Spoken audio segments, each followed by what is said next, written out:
What happens when a sitting congresswoman decides to absolutely demolish a Trump nominee in real time? Well, you're about to witness political theater at its most brutal.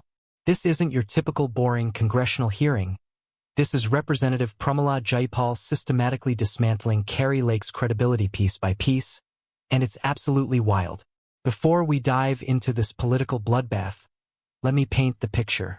Kari Lake, the former Arizona gubernatorial candidate who refused to accept her own election loss, is now seeking confirmation for a role that would put her in charge of promoting democracy worldwide. Yes, you heard that right, democracy. And Pramila Jayapal, known for her sharp questioning style, clearly came prepared for war. In the next 12 minutes, you're going to see Jayapal corner Lake on election denial, expose her praise for authoritarian leaders, and catch her defending policies that will make your jaw drop. This isn't just political theater. It's a masterclass in how to hold power accountable. But first, let me show you exactly how this confrontation unfolded, because the tension in that room was absolutely electric. The irony here is so thick you could cut it with a knife.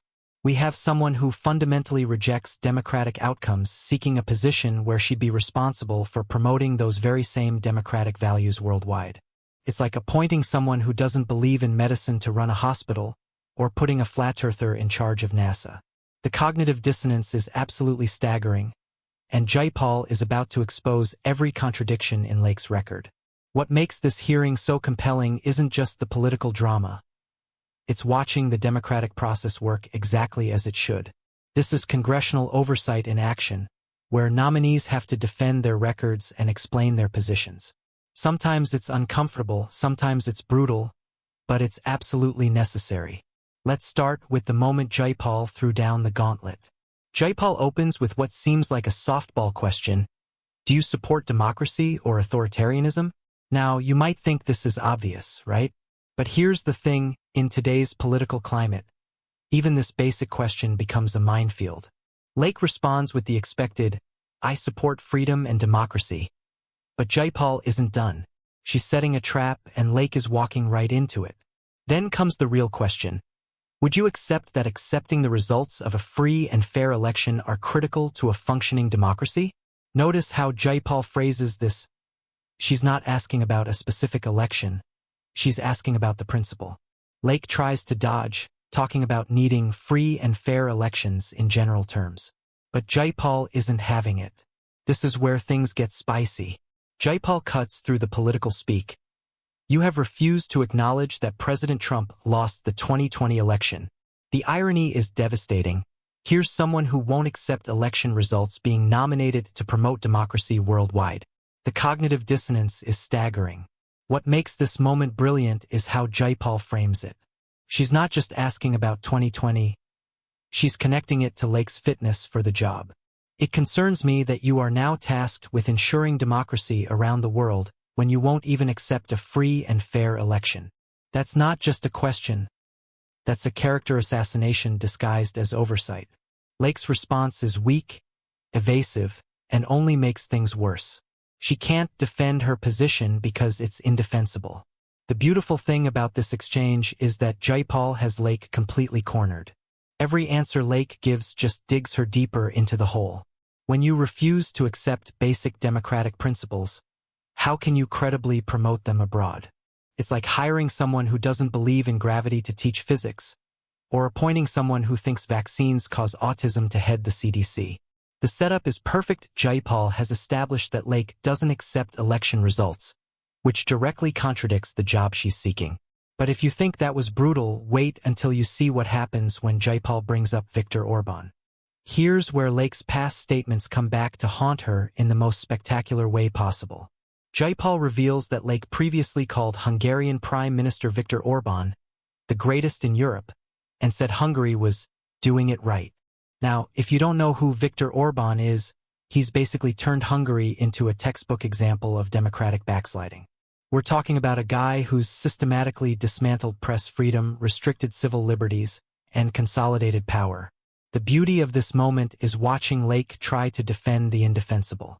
She doubles down, saying Orban has done the best job in Europe at protecting his people and Hungarian culture. It's like watching someone dig their own grave in real time. But wait, It gets so much worse. Jayapal doesn't stop there. She starts listing Orban's actual policies, and this is where things get really uncomfortable. Would you consider banning LGBTQ pride parades like Viktor Orban has done? Lake tries to deflect. What does this have to do with U.S. agency? But Jayapal fires back. I'm asking you whether you support the policies of dictators and authoritarians, or whether you support democracy. The response is absolutely chilling. Lake says Orban has put the people of his country first, essentially defending the pride parade bans. Think about that for a second. Someone nominated to promote American values abroad is defending the suppression of basic civil liberties. The irony is so thick you could cut it with a knife. Then comes the media control question. Jayapal reveals that Orban controls 80% of Hungary's media market. Lake's response? She doesn't deny it's problematic. She just says Jayapal obviously doesn't like our ally Hungary. That's not an answer. That's a deflection so obvious it's almost insulting. Lake keeps falling back on Hungary is an ally, as if that somehow justifies authoritarian policies. But here's the thing, being an ally doesn't mean we have to endorse every policy. Jayapal's point is crystal clear. If you're going to promote democracy, you can't simultaneously praise leaders who are actively undermining it. But what's really revealing is how Lake can't engage with the substance of any of these questions. She can't defend Orban's policies on their merits because they're indefensible. So she resorts to deflection and whataboutism. It's a classic authoritarian playbook move. When you can't defend your position, attack the questioner. This entire exchange showcases Lake's fundamental unfitness for a role promoting democracy. She's literally defending authoritarian policies while seeking a position that requires her to oppose them.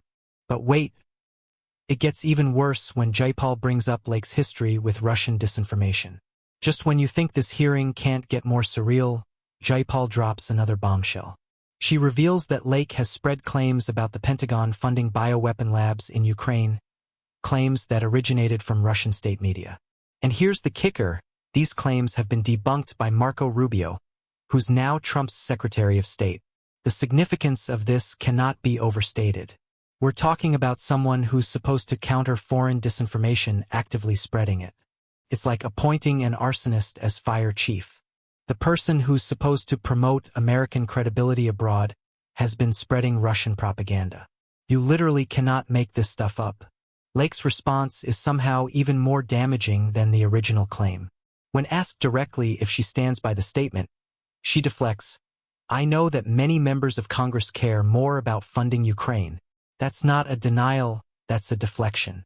And then, when pressed again, she essentially confirms she still believes it. Jayapal's follow-up is devastating. You are responsible for an agency that is supposed to promote truth, and yet over and over again, you are promoting dictators and authoritarians and lies. That's not just criticism, that's a complete dismantling of Lake's credibility.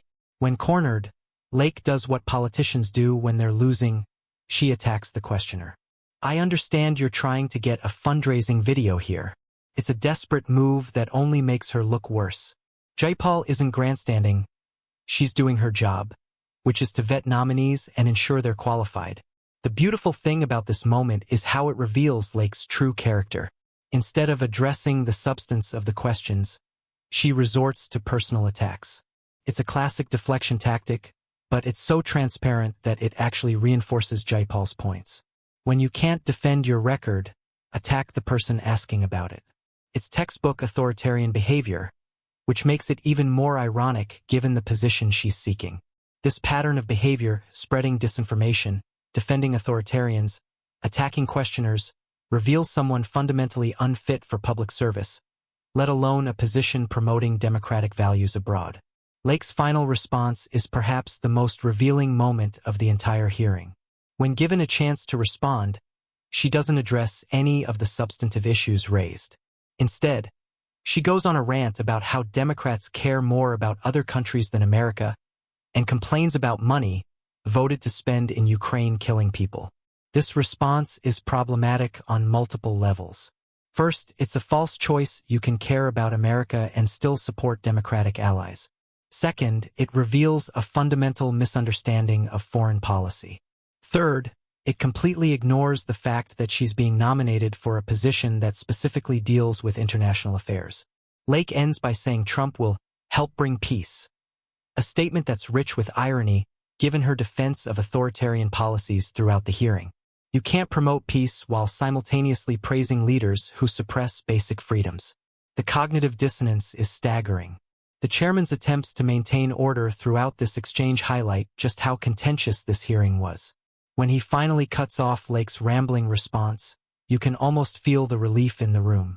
Sometimes the most powerful moments in politics are the ones where someone finally says, enough. What we've witnessed here isn't just political theater. It's a complete breakdown of basic qualifications for public service. Lake's inability to answer fundamental questions about democracy, her defense of authoritarian policies, and her spread of foreign disinformation paint a picture of someone who is not just unqualified but potentially dangerous in a position of public trust. This hearing raises fundamental questions about what we expect from our public servants. Lake's performance wasn't just bad. It was disqualifying. She defended authoritarianism, spread debunked conspiracy theories, and showed a complete lack of understanding about the role she's seeking. The position she's nominated for requires promoting American democratic values abroad. How can someone who doesn't seem to understand or support those values do that job effectively? Jayapal's questioning wasn't just political theater. It was a necessary examination of Lake's fitness for office. The fact that Lake couldn't provide coherent answers to basic questions about democracy should concern everyone, regardless of political affiliation. This isn't about partisan politics. It's about basic competence.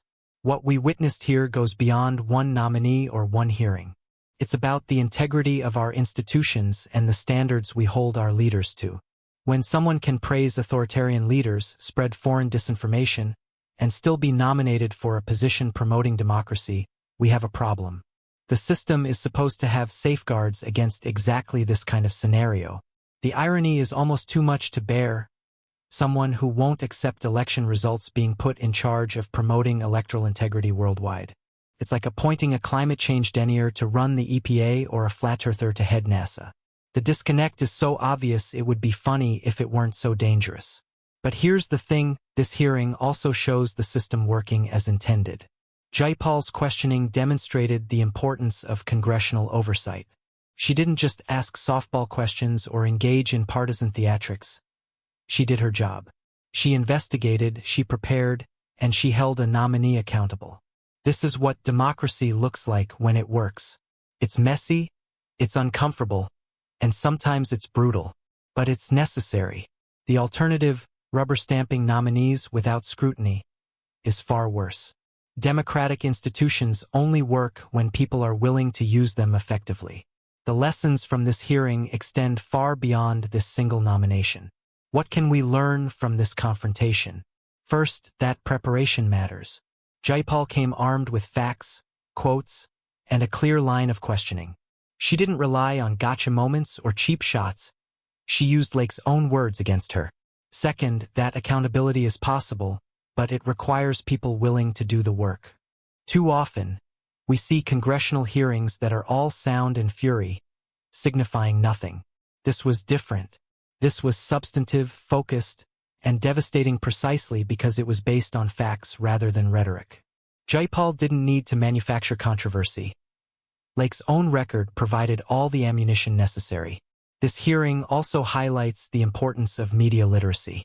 Lake's spread of debunked conspiracy theories shows how dangerous it is when people in positions of power don't distinguish between legitimate sources and propaganda. In an era of information warfare, this isn't just a political issue. It's a national security issue. The real question is, what happens next? This hearing showed that accountability is possible, but it requires sustained attention and engagement. It's not enough to watch these moments and move on. We need to remember them, share them, and demand better from our leaders. The stakes are simply too high to accept nominees who fundamentally reject the values they're supposed to promote. Before we wrap up, let me know what you think about this confrontation. I want to hear from you in the comments. What was your reaction to this hearing? Did Jayapal's questioning change your perspective on Lake's nomination? More importantly, What do you think this says about our confirmation process and the standards we should expect from public servants? Because honestly, this hearing raised more questions than it answered about how we choose our leaders. Some people will say this was just partisan politics, but I think it goes deeper than that. This was about basic competence and character. When someone is nominated for a position promoting democracy, it's reasonable to expect them to understand and support democratic principles. When they don't, it's not partisan to point that out. It's necessary. It's literally the bare minimum we should expect. This hearing didn't happen in a vacuum. It's part of a broader conversation about American leadership in the world and the values we want to project. When our representatives praise authoritarian leaders and spread foreign disinformation, it undermines our credibility and effectiveness on the global stage. How can we promote democracy abroad when our own nominees don't seem to understand or support it? But it also shows that our system has safeguards. Congressional hearings like this serve a crucial function. They force nominees to defend their records and explain their positions. Sometimes that process works, and sometimes it doesn't. The question is whether we're paying attention and whether we're holding our leaders accountable for what happens in these rooms. Democracy isn't a spectator sport. It requires active participation, informed citizens, and leaders who are willing to do the hard work of governance. What we saw in this hearing was democracy in action, messy, uncomfortable, but ultimately necessary. The alternative is much worse. If you found this analysis helpful, make sure to subscribe and hit that notification bell. I break down political moments like this regularly, always with the goal of helping you understand not just what happened, but why it matters. Your engagement helps me keep doing this work, and I genuinely appreciate every comment, like, and share. The algorithm loves engagement, so drop a comment with your thoughts on this hearing. Did Jayapal do her job effectively? Was Lake's performance as bad as it seemed? What does this mean for the confirmation process going forward? I read every comment and often respond, so don't be shy about sharing your perspective. This kind of accountability journalism is exactly what our democracy needs.